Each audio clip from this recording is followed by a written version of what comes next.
Hey everybody, and welcome to The Breakthrough Effect. I'm your host, Jared Sebesta. I've had two successful careers. First, I was an award-winning TV meteorologist and then a financial marketing strategist.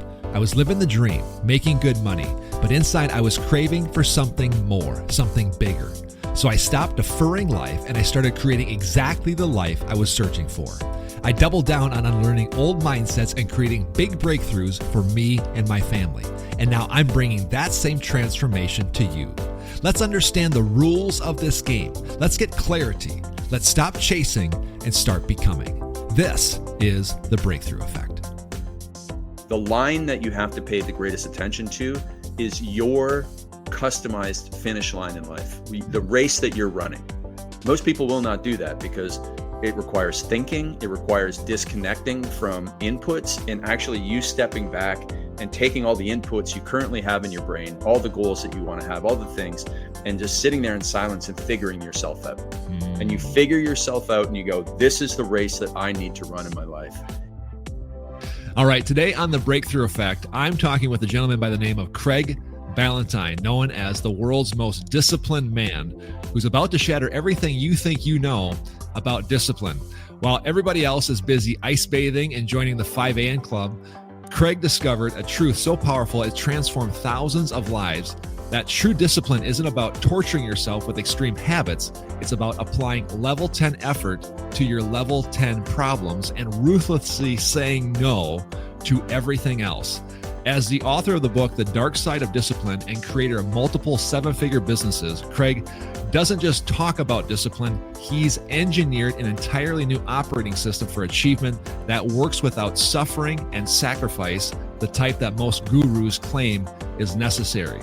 Get ready for a breakthrough conversation that will expose the hidden forces that keep extraordinary people playing small. Please welcome Craig Ballantyne. Craig, thanks so much for joining me today. It's going to be a lot of fun. That was a great intro. Thank you. I'm so pumped for this conversation. I have read your book. I've followed you.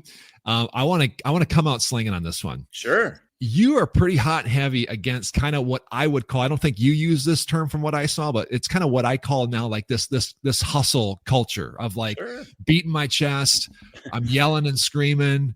We're doing these crazy, insane things. And you don't attack that, but you certainly call that out. How come people fall into this, and why is it so enticing for so many people? Oh, it's a great question. And so, this phone that we have is really this dangerous detour, and it provides so many opportunities for us on a daily basis as we open it up. And whether we're on a YouTube video or whether we're on an Instagram Explore page, we see somebody doing something that looks interesting. And there's something called mimetic desire in humans, in that when we see people with something or we see people doing something, it is our tribal nature to follow that, to follow the crowd, or to try and be part of the crowd. And, the old phrase when you and I were growing up was, they were keeping up with the Joneses. And, back in the day, it was, bigger house, bigger car, going into debt. These days, the keeping up with the Joneses is not so much about stuff. It is about doing hard things or doing things that look good on social media. And so everybody's one-upping each other. I make the joke a lot that, if you tell somebody that you ran a marathon 20 years ago, that was impressive.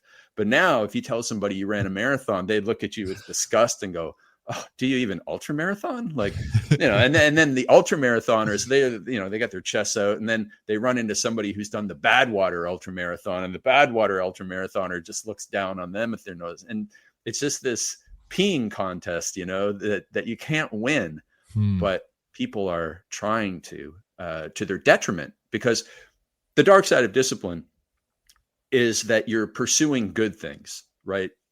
Exercise, lots of exercise, doing an ice bath, they're good things. It's not like you're sitting in front of your TV watching your 4th episode of Netflix with your 5th glass of wine and your 6th bag of chips. Like that's bad, but you're pursuing good things, but the good things are getting in the way of the great.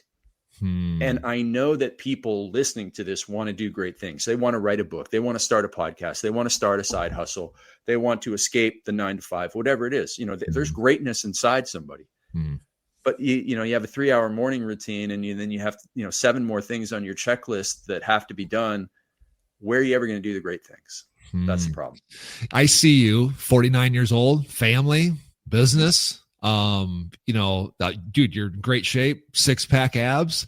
If I didn't know you, I would guess you were doing all of those things. You know what I'm saying? So you're clearly doing something, but yet, like, where's the line? Is it a fine line between, like, I want to be great and I want to be a badass and I want to I want to go crush it, which again are great. Hey, why not? Like, go get it. I think we're both for that. But like, where's that line where it's like, now I'm doing something unhealthy that's not even in alignment with who I am? Yeah, it's a great question. There's a couple ways to answer it. So I'll try and be quick on each. In that, first of all, the line that you have to pay the greatest attention to is your customized finish line in life, the race that you're running. And you have to step back. Most people will not do that because it requires thinking. It requires disconnecting from inputs and actually you stepping back and taking all the inputs you currently have in your brain, all the goals that you want to have, all the things, and just sitting there in silence and figuring yourself out. And you figure yourself out and you go, this is the race that I need to run in my life. And when you do that, then it gives you, like, if you want to become a best-selling author, there are very specific things that you need to do. And there are a lot of things that sound nice to do, but don't need to be done. Like, to be a best-selling author, is it necessary or sufficient to do a cold plunge? So what I mean by that is everybody who's become a best-selling author, did they cold plunge? No. So it's not necessary. Now, it's nice. You can do it after you've written 1,000 or 2,000 words for your book. You can do whatever you want, but you have to keep the main thing the main thing. So that's the most important thing, is to figure yourself out, figure out where you want to get to, and build a custom blueprint to get there. And then you can filter every decision through, does this move me closer to or further away from the main goals that I have in my life? That's incredibly powerful. I'll just share really, really quick. Right after I launched my book last year, 2 weeks to the day after, by the way, like, I walked away from my second career, 4 kids, self-employed, 1 income, have a wave of momentum online, which is kind of where we kind of live in this space. There's a lot of online energy. 2 weeks to the day after, lost my identity and lost my 2 biggest platforms, and was told by a mentor, a mutual friend of ours, like, this is going to be the best thing that ever happens to you. And I sat in that, and I'll tell you, and I'll spare you all the details. What that showed me was how much energy I was giving something that really wasn't producing the result that I wanted. So without 2 of my biggest platforms, like, I literally couldn't go and just like create, posts on Facebook and Instagram. I couldn't, because I didn't have them. And I got on the phone and I started actually solving problems and connecting with people, and have had an incredible first start to 2025, starting this year without these platforms. And that just really proved the point. When I heard you talk about this, I was like, that is so true. We give so much attention to things that really aren't producing the results that we want. What am I missing? And how could you expand on that? Well, so the second line, so you said there's like a fine line. And so the second line here, after we figured ourselves out, we know where our finish line is. That's very important to know. The second line is where discipline goes from being a savior to you to where you become a servant of discipline. And what I mean is that for me personally, discipline was my savior when I was a binge drinker, when I had anxiety attacks, when I had very introverted tendencies that were holding me back in life. Discipline, by building better habits, got me out of those situations.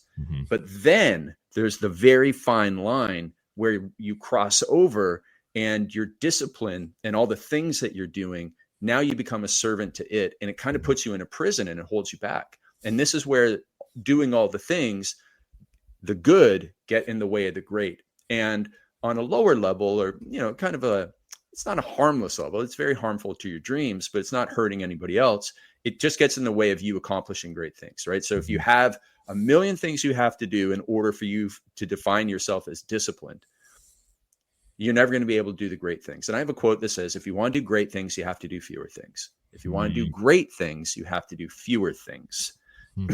So when Kobe Bryant was alive, he focused on basketball all the time, and he became one of the greatest. And he wasn't out trying to write a book and trying to do all the things that he did post-career. Was starting his businesses and stuff. He did great things after, but during his career, he was focused on being a great basketball player. He couldn't have gone and done the other things. Now, The reason why I wrote the book, though, is because I've seen it go so far in people that they became so focused on impressing strangers on the internet with discipline routines and selfies of them cold plunging or working out twice a day.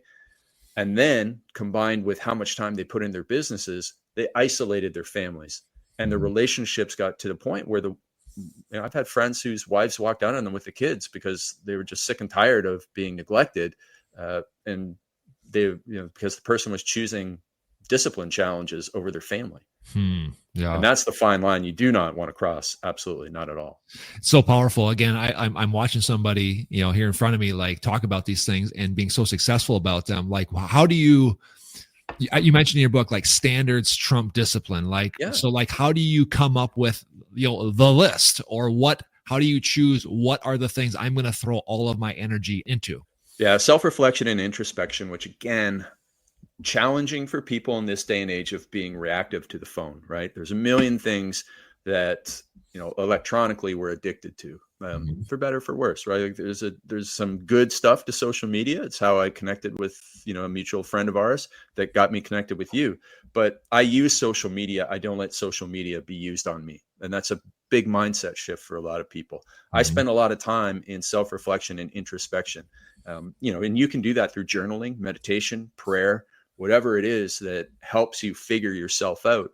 One of the techniques we talk about in the Dark Side of Discipline is watching the movie of your day. Every single day, you just sit back and you go, all right, here's what I wanted to accomplish. So you have everybody has a movie script for their day. It's called their to-do list or their calendar. Great. Here's what you wanted to accomplish. Now you sit back at the end of the day and you compare the movie, how the day actually went, against the movie script. And where did things go wrong? Where were you off track? What distracted you? What took up your time? Where did you act out of character? Where did you act in a way that you weren't proud of? Where did you do things that were right? What went great in the day? And we start to reverse engineer and identify cause and effect. And if we find I woke up in the morning and I was supposed to get up at 6, but I hit snooze twice. And then, I had too much caffeine, too much sugar. And then I got late into traffic and I was late for work and I started snapping at people. Okay, well, let's reverse engineer. Why did that bad thing happen in the first place? Oh, it's because the night before I didn't get to bed on time. All right, why didn't you get to bed on time? Well, I was doing this, this, and this. That's where we need to correct. And we correct ourselves so that we get up on time. And the next thing you know, the days become better. And it's through that self-reflection, introspection, you identify areas of improvement that really matter towards your big goals and dreams, which you've also identified through the self-reflection, introspection. One of the things that we say in the book is that everybody these days is posting that they do hard things, in air quotes, hard things online. I take a cold shower. I do hard things. I work out twice a day. I do hard things. The hardest thing for most people in history, and especially today, is to think, to actually just stop what they're doing and be proactive and think about what they want to accomplish and how to get there. Most people don't do it because they're just too reactive. Man, that's incredibly powerful. And I think if people have the courage to actually do the introspection, like you mentioned, the reviewing of your day, and then have the courage to start subtracting some of those things, man, that's when you'd really start to see this transformation take shape, because now you're aligned. I love the word alignment, and you mentioned that as well. There's alignment there. So when your actions are not aligned with your goals. So for example, I used to do a lot of workshops, and I'd have these entrepreneurs come in, very successful, very wealthy, and they would, we'd start off with some high level stuff, and they'd talk about how they want to raise well-adjusted children. Like on the family side, that's their number one goal. And then we would talk about what their day-to-day looks like, and it was okay, it's an hour commute, it's 12-hour workday, it's an hour commute home. And you can see that's obviously that action is out of alignment with goal.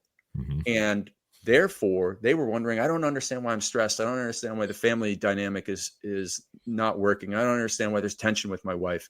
Well, it's very obvious to the outside eye. You haven't done the self-reflection and introspection, sir, to realize that you're doing this. You want to go you want to go west, but every action that you're going east. It's just out of alignment.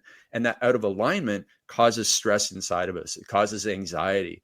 When I used to have anxiety attacks, Jared, and one of the reasons why I had them was because I was a personal trainer and I wrote for Men's Health magazine from Monday to Saturday morning. And then I was a binge drinker from Saturday afternoon until Sunday morning. And those things do not compute. And I lived that way for a couple of years. And I felt a lot of embarrassment on Monday morning inside, a lot of shame. And it compounds. And eventually it, manifested in an anxiety attack for me that was so bad that I went to the emergency room. And it happened multiple times over the first 6 months of 2006 until I corrected my behavior. But it was all through that hypocrisy. That misalignment is a polite way of saying you're a hypocrite. And man, hypocrite is like, there's like people who steal purses from old ladies are here. And then underneath that is hypocrite. Like that's how bad it is. Yeah. And I think people they're not doing it purposely. You find yourself in a rut. And to your point, like you find other people doing it online. So there's just this mentality, like I should be doing it as well. There was a quote in your book. I actually threw it on an Instagram story, not recently, but it's like, we don't have to punish ourselves. There doesn't have to be so much pain in the pursuit of growing and expanding. How much, in your experience of helping people, like how much pain is actually brought on from ourselves that is just unnecessary?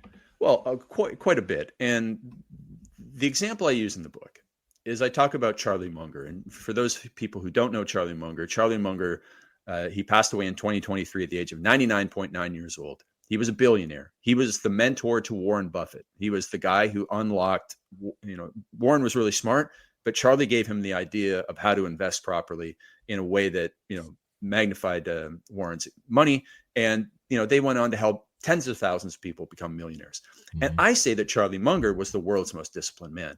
But, if everybody here anybody who's not driving a car right now, if you were to close your eyes and to think of somebody who represents the word discipline, it's not going to be Charlie Munger. You're going to think of some guy with a long beard and, tattoos across his chest and in an ice bath coming out with an ice pick or an axe or something. That's like what people think discipline is, like this hardcore suffering. But Charlie had everything that a man could want: money, power, and respect. Money, power, and respect. And yet Charlie didn't even exercise. He wouldn't do any of these things that people consider hardcore discipline today. Mm-hmm. Charlie had the discipline to think. Charlie had the discipline to know his race in life. Charlie had the discipline to be comfortable in his own skin. Charlie had the discipline to stay on track mm-hmm. and not make mistakes. That's discipline. Mm-hmm. Knowing what you want in life and putting a level 10 effort into achieving it. And everything else is just entertainment. And I understand, like, if you want to be a bodybuilding competitor, you're going to have to suffer in the workouts. I get it. But that's just a short-term sacrifice. That's not long-term suffering. The guys who have had long-term suffering in my life, who are guys who have made catastrophic mistakes, like going so far in discipline challenges that they lost their wife and kids, that's suffering. Mm-hmm. That is the epitome of suffering. Not, ice baths you don't have to do this stuff. It's just entertainment. I've had a chance to, help people kind of discover, their higher self and step into that. If you get down to the crux of really what they want, me included, it's at the top of my list. Who do I want to become at the end of this year? I want to be a person of peace. Like, I want to have peace. I want to know I'm doing what I should be doing. Mm-hmm. And I am like in full alignment with like who I was created to be. That's great. How do you do that? To your point, you got to know who the heck you are. And that's why, but then be disciplined in those areas, not based on, Joe Blow on the internet who thinks that this is what you should be doing. It's such a powerful concept if people can understand this, because you will then get the peace and you will get the alignment. You'll get it all. I think one of the secrets of life that I'm trying to share with people is that, I wouldn't say it's a minimalist approach, but it is a right things approach. Like, keep the main thing the main thing. Mm-hmm. And everybody loves to, quote essentialism, and they love to quote the main thing is the main thing. And they love to share that type of stuff. They love the idea of it. Mm-hmm. But when it comes to actually practicing it, they either don't like it or it's too hard for them. Right. Mm-hmm. It's very difficult for people to say no. And I think that's actually, that's a superpower, is being able to say no.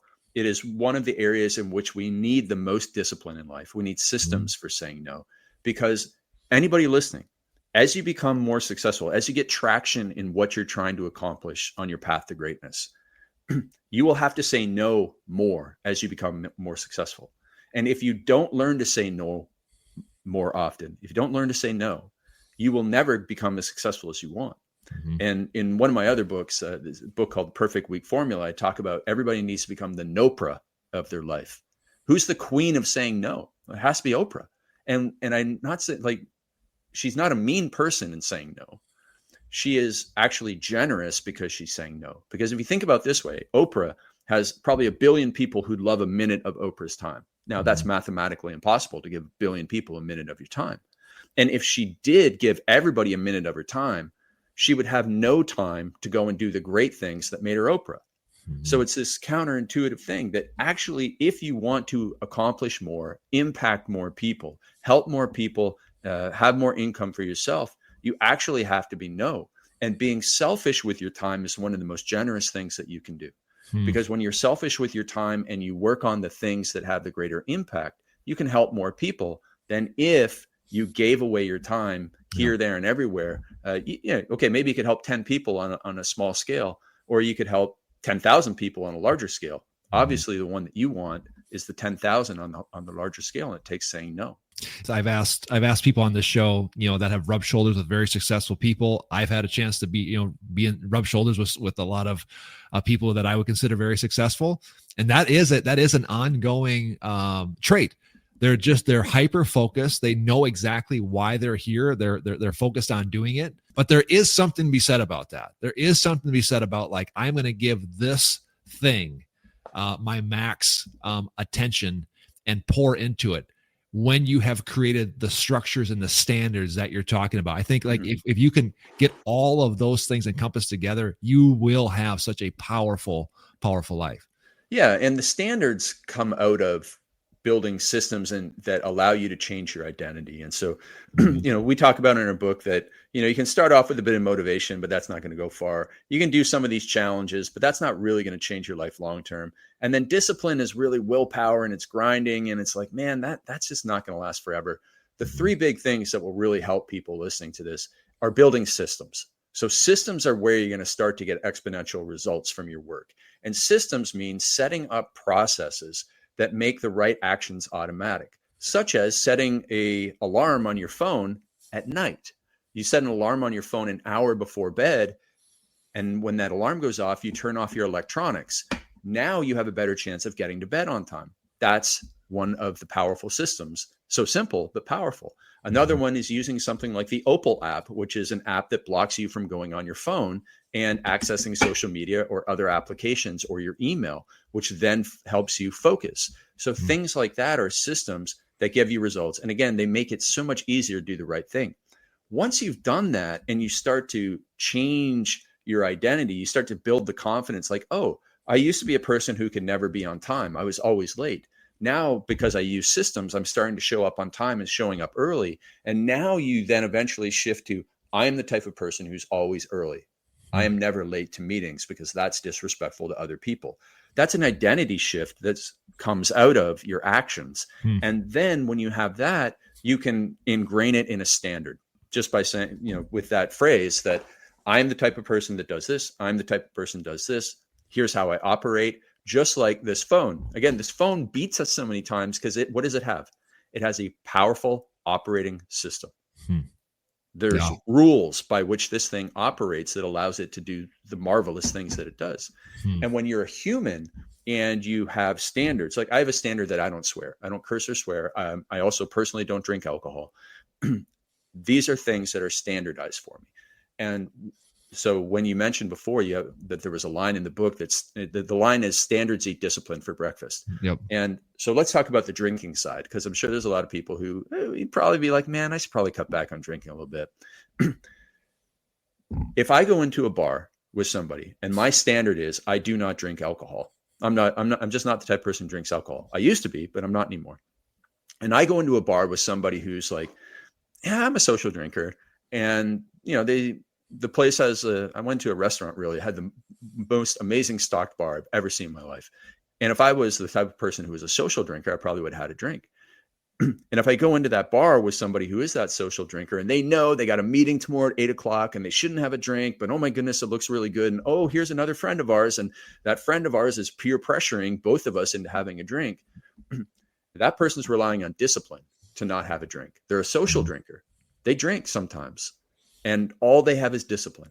Meanwhile, me, I'm like, I can be here at this bar. I can have fun, but I am not the type of person who drinks alcohol, because that is a standard that which I operate by every day. Yeah.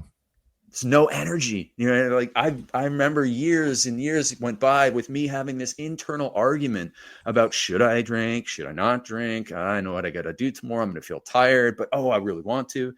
My gosh, it's exhausting. Mm-hmm. But when you have standards, it's not. What you're suggesting is if I can implement the standards, then the identity comes through that. I've also heard it said, like, I can make the decision, my identities change, and therefore my habits change. Right. You're kind of getting to the same point and the same, just from a different angle, or maybe two sides of the same coin, perhaps. It is the same thing. And, I think it's like kind of arguing the chicken or the egg, which thing came first. But, the standards can be, the one thing that is, I know for sure, is sometimes people need systems and it takes a long time. Like, it took me a long time to stop being a binge drinker, but I've helped men quit pornography overnight simply by saying, listen, man, I know that you're an honorable man. You're a family man. You're not the type of person who uses pornography. And that switch flipped. They didn't need to set up systems, right? Like, they were a user, and then all of a sudden they weren't a user for years. And they haven't been a user for years, simply because we changed their standard, and the standard changed overnight. The standard didn't even have to, the identity didn't have to be changed. The systems didn't have to be built. It was just somebody set a brand new standard for their life and said, yep, because the standard is a core value. And, if anybody's done any business work around core values, like, the core values are not flexible. They are rigid standards. This is how we operate, period. And when you have that in place, you get rid of a lot of the decision fatigue, right? It's like the classic Steve Jobs wore the black turtleneck to every presentation. Why? Not because he thought he looked great in a black turtleneck. He probably wasn't like impressing the ladies, but he didn't have to think, well, last time I wore the pink shirt, and oh my gosh, this time I have to top that. What am I going to wear? No, he wanted to take his energy and put it into the presentation, not into what the heck am I going to wear for this thing? But again, super powerful, because there's people out there who are trying to take their life to the next level. And to your point, I either need to change my identity and decide I'm somebody different, and or implement a new system, and you can get a new standard and you implement the system and you can get there the same way. I think that's phenomenal advice. But there's one thing more powerful than all that. It's people. So it's the third part of there's a part of the book called the Effortless Discipline Systems, and it's elimination, preparation, and connection. And connection is the most important part of anybody changing anything in their life. And connection is referred to as accountability. So if, the old Jim Rohn quote is true, you're the average of the 5 people you spend most time with. And research shows this. Like, if you spend all your time with overweight people, eventually you're going to gain weight. If you spend time with cigarette smokers, you're probably going to become a cigarette smoker. If you spend time with people that don't drink, it's very easy for you not to drink.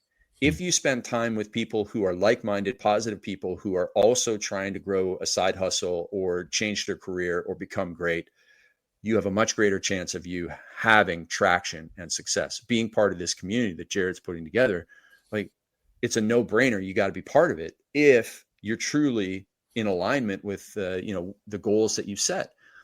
And so the power of connection, the power of being around people that you aspire to be like, the power of being around people who have what you want in life, whether it is a relationship or whether it's monetary success or morals and ethics, like, whoever you spend your time with, you are going to become that type of person.